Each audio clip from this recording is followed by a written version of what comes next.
Hechos 22:16, Ananías le dice a Pablo, ¿y ahora por qué te detienes? Levántate y bautízate y lava tus pecados invocando su nombre. Este texto es tomado por los hijos de Sabelio para negar el bautismo trinitario y para, según ellos, demostrar que Pablo fue bautizado con el bautismo que practican los hijos de Sabelio, los solos sin Jesús.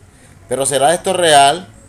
¿Será que el texto apoya el bautismo que ellos profesan? Obviamente no. Vayamos al texto en cuestión. Ananías nuevamente le dice a Pablo, lo repito, ¿era por qué te detienes? Levántate y bautízate y lava tus pecados invocando su nombre. Aquí encontramos dos verbos imperativos, el verbo bautízate y el verbo lava. Dichos verbos están acompañados por un participio adverbial.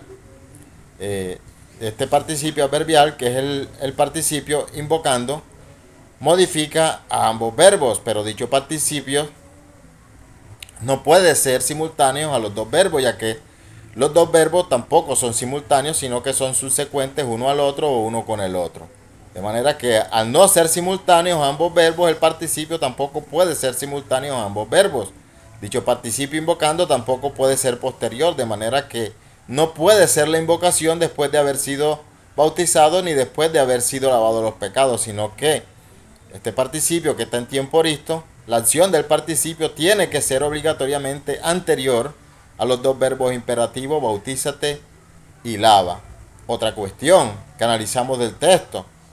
El verbo imperativo bautízate y el verbo imperativo lava están en voz media causativa. Es decir, que Pablo no se iba a bautizar él mismo como tampoco se iba a lavar los pecados él mismo, sino que iba a causar que sus pecados fuesen perdonados y también iba a causar que Ananías le bautizase. No se iba a bautizar él mismo, ni se iba a lavar los pecados él mismo, sino que iba a causar esto. Porque ambos verbos están en voz media causativa. Ahora, otra cosa que puede suceder aquí. Estos verbos, tanto bautízate como lava, podemos tomarlos como voz media permisiva. ¿Cuál es la diferencia? Bueno, que en la voz media causativa el sujeto causa que la acción sea realizada sobre sí mismo en beneficio de sí mismo, mientras que en la voz media permisiva el sujeto lo que hace es permitir que la acción sea realizada sobre sí mismo y en beneficio de sí mismo. Como esto también pues podemos encontrar respaldo en esto, en el libro de gramática griega, sintaxis del Nuevo Testamento, del erudito Daniel B. Wallace, que precisamente cuando nos explica la voz media permisiva, toma como ejemplo Hechos 22:16 y toma como referente de dicho texto a los dos verbos imperativos, el verbo bautízate y el verbo lava, en donde el sujeto voluntariamente permite que la acción sea realizada sobre sí mismo en beneficio de sí mismo.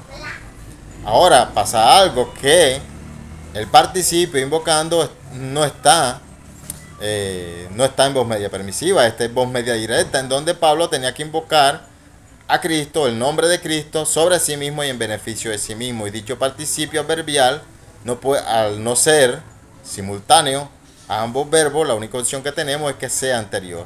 De manera que antes de ser bautizado y de ser bautizado y antes de que sus pecados sean perdonados, Pablo tenía que invocar el nombre de Cristo sobre sí mismo y en beneficio de sí mismo. No era Ananías quien iba a invocar el nombre de Cristo sobre Pablo, de manera que aquí se desbarata el falso bautismo de los falsos cristianos llamados solos sin Jesús. No hay manera de que Ananías fuese rebelde al mandamiento de Jesucristo, Mateo 28:19, en donde Jesucristo manda a sus discípulos a ser discípulos bautizándolos en el nombre del Padre, del Hijo y del Espíritu Santo. Como tampoco pueden haber dos invocaciones del nombre de Jesús para perdón y salvación. Hay una sola invocación y esa única invocación tiene que hacerla el nuevo creyente con su propia boca, como el mismo Pablo lo declara en Romanos capítulo 10, verso 8 al 13, en donde declara, y esta es la palabra de fe que predicamos, que si creyeras en tu corazón que Jesucristo es el Señor y que el Padre le levantó de los muertos y lo confesares con tu boca, serás salvo.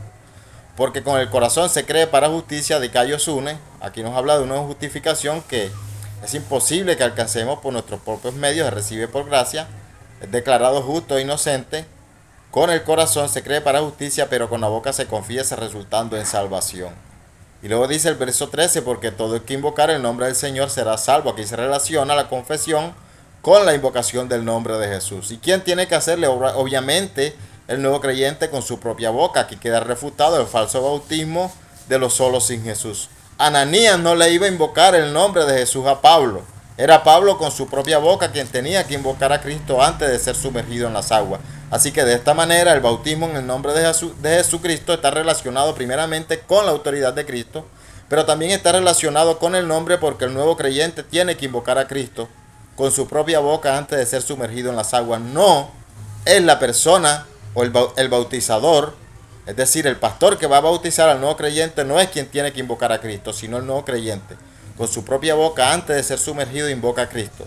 Y después de haber invocado a Cristo es sumergido en las aguas como Cristo lo ordenó en el nombre del Padre, del Hijo y del Espíritu Santo. Así que aquí queda refutado el falso bautismo de los falsos cristianos llamados solos sin Jesús.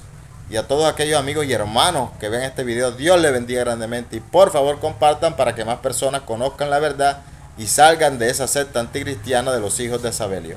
Dios les bendiga.